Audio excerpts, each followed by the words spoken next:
നമസ്കാരം.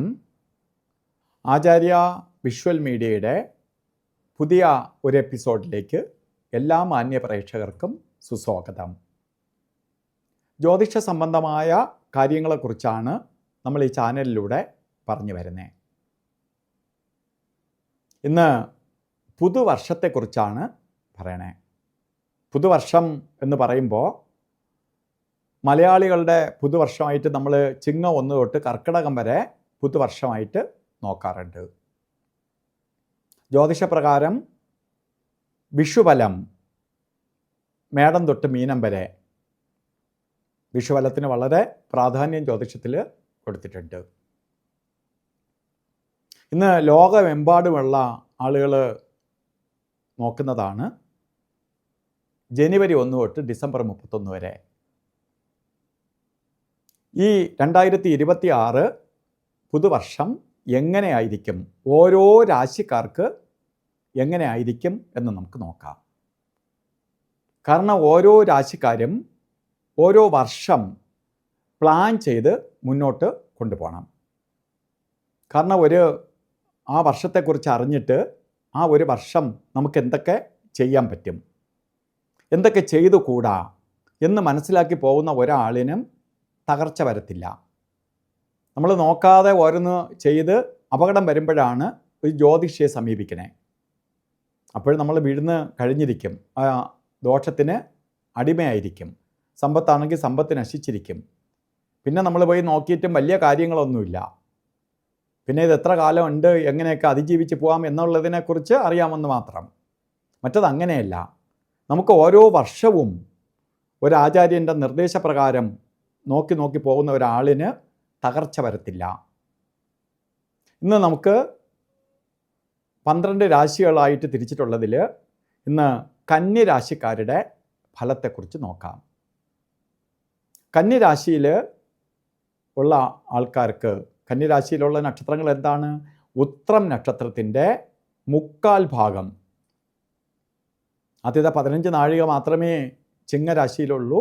45 നാഴിക, 1/4 ഭാഗവും കന്യരാശിയിലാണ്.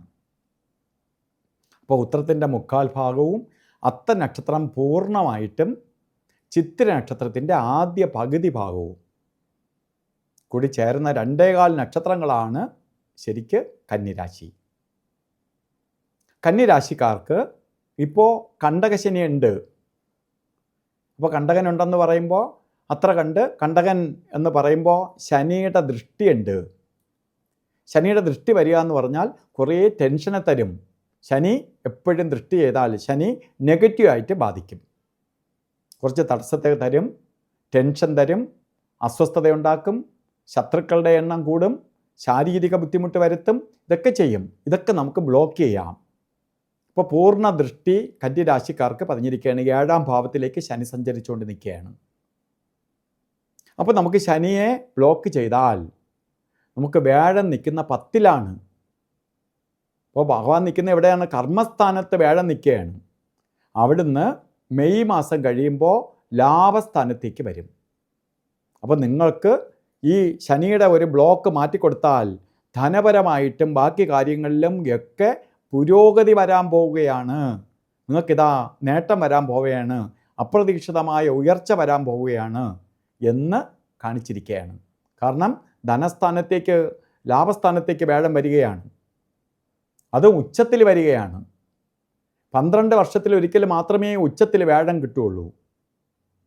ആ വ്യാഴം ലാഭസ്ഥാനത്ത് ഉച്ചത്തിൽ വരണ 12 വർഷത്തിലൊരിക്കലേ കിട്ടത്തുള്ളൂ. ആ സമയത്താ മെയ് മാസം കഴിഞ്ഞ്. അപ്പോൾ ഇത് 2026 നിങ്ങൾക്ക് അപ്രതീക്ഷിതമായി സാമ്പത്തിക പുരോഗതിയും ഉയർച്ചയും ഉന്നതിയും ഉണ്ടാവും. അതുകൊണ്ട് ഒരു കാര്യത്തിൽ അറച്ചു നിൽക്കരുത്. ജോലിയില്ലാത്തവർക്ക് ജോലിയെ കൊടുക്കും. ബിസിനസ് തുടങ്ങാൻ പോകുന്നവർ ബിസിനസ് പുരോഗതി ഉണ്ടാവും. പഠിക്കുന്ന കുട്ടികൾക്ക് നല്ല റിസൾട്ട്, ലാഭം കിട്ടും. ലാഭം എന്ന് പറഞ്ഞാൽ അവരൊക്കെ ലാഭം നല്ല റിസൾട്ടാണ്. അതുപോലെ മറ്റ് അംഗീകാരങ്ങൾ ലഭിക്കും. ഇതിനെല്ലാം കൊള്ളാം. പക്ഷെ അവിടെ ചെറിയ തടസ്സമുണ്ട്. അല്ലെങ്കിൽ നമ്മൾ നമ്പർ 1 ആവേണ്ട നമ്പർ 2 നമ്പർ 3 ആയി പോവും. കാരണം ശനിയുടെ ദൃഷ്ടിയുണ്ട്. ഇതിനെ ബ്ലോക്ക് ചെയ്യണം. ഇതിനെ ബ്ലോക്ക് ചെയ്യാൻ എന്ത് ചെയ്യണം? ശാസ്താവിന് നീരാഞ്ജനം കത്തിച്ച് ശനി വ്രതം നോക്കി സൂര്യഭഗവാനെ തൊഴുത് ശനിയെ പ്രീതിപ്പെടുത്തി കൊണ്ടുപോയാൽ ഈ വേഴത്തിൻ്റെ പൂർണ്ണ ഫലം കിട്ടും. അല്ലെങ്കിൽ വേഴം തരാൻ പോണതിനെ ശനി തടയും. ശനിയെ വിളിക്കുന്ന മന്ദൻ എന്നാണ്. മന്ദൻ എന്ന് പറഞ്ഞാൽ പതുക്കെ സഞ്ചരിക്കുന്നവൻ. അപ്പോൾ അതിൽ നിന്ന് നമുക്ക് അതിജീവിച്ച് പോകാൻ സാധിക്കും. അപ്പോൾ കന്നിരാശിക്കാർക്ക് നല്ലത് വരാൻ പോവുകയാണ്. ഇങ്ങനത്തെ ചെറിയ തടസ്സമുണ്ട്, അതിനെ ഒന്ന് മാറ്റിക്കൊടുത്താൽ മതി, നിങ്ങൾക്ക് പുരോഗതി വരും എന്നുള്ളതിന് സംശയം വേണ്ട. അതുപോലെ തന്നെ ഈ ചാനൽ സബ്സ്ക്രൈബ് ചെയ്തിട്ടില്ലെങ്കിൽ സബ്സ്ക്രൈബ് ചെയ്യുക. അതിനൊപ്പം ബെൽ ബട്ടണും കൂടി അമർത്തുക. കാരണം എന്തിനാണ്, നമ്മൾ ഈ ചാനലിലൂടെ ലൈവ് പ്രോഗ്രാം ചെയ്യുന്നുണ്ട്. യൂട്യൂബ് ലൈവ് 1 മണിക്കൂർ ദൈർഘ്യമുള്ള ലൈവ് പ്രോഗ്രാം ചെയ്യുന്നുണ്ട്. അപ്പോൾ ഈ ലൈവ് പ്രോഗ്രാം ചെയ്യുമ്പോൾ നിങ്ങളിലേക്ക് ആ പ്രോഗ്രാം കഴിഞ്ഞതിന് ശേഷമാണ് പലരും അയ്യോ പ്രോഗ്രാം ഉണ്ടായിരുന്നു എന്ന് അറിയണേ. അതിന് വേണ്ടിയിട്ടാണ് ബെൽ ബട്ടണും കൂടി അമർത്താൻ പറയുന്നത്. അപ്പോൾ നോട്ടിഫിക്കേഷൻ നിങ്ങൾക്ക് ലഭിക്കും. അപ്പോൾ നിങ്ങൾക്ക് നേരത്തെ തന്നെ അറിയാൻ പറ്റും. അതിന് ഒപ്പം തന്നെ ഈ നിങ്ങളുടെ അഭ്യർത്ഥന മാനിച്ചുകൊണ്ട് ഇപ്പോൾ നാട്ടിലൊപ്പം തന്നെ ദുബായിൽ കരാമയിൽ പൂജാസ് ജുവലറി ട്രേഡിംഗ് LLC എന്ന് പറഞ്ഞ അവിടെ കൺസൾട്ടേഷൻ ഉണ്ട്. അതിന് ഒപ്പം തന്നെ അവിടുത്തെ ചാനലിൽ NTV എന്ന് പറയുന്ന ചാനലിൽ എല്ലാ ഞായറാഴ്ചയും 12 തൊട്ട് 1 മണി വരെ 1 മണിക്കൂർ ലൈവ് പ്രോഗ്രാം ചെയ്യുന്നുണ്ട്. അപ്പോൾ അതിൽ നിങ്ങൾക്ക് വിളിച്ച് കാര്യങ്ങൾ മനസ്സിലാക്കാം. അതുപോലെ ഓൺലൈൻ കൺസൾട്ടേഷൻ ഉണ്ട്. അപ്പോൾ നിങ്ങൾക്ക് എൻ്റെ സർവീസിന് വേണ്ടി ഈ ഭാഗങ്ങളെല്ലാം ബന്ധപ്പെടാം. അതുപോലെ തന്നെ എല്ലാ കന്നിരാശിക്കാർക്കും 11ലേക്ക് വ്യാഴമൊക്കെ വരികയാണ്. നിങ്ങൾക്ക് പുതുവർഷം പ്രശ്നങ്ങളെല്ലാം മാറി സന്തോഷപ്രദമായ ഒരു വർഷമായി തീരട്ടെ എന്ന് സർവേശ്വരനോട് പ്രാർത്ഥിച്ചുകൊണ്ട് നിർത്തുന്നു. നന്ദി, നമസ്കാരം.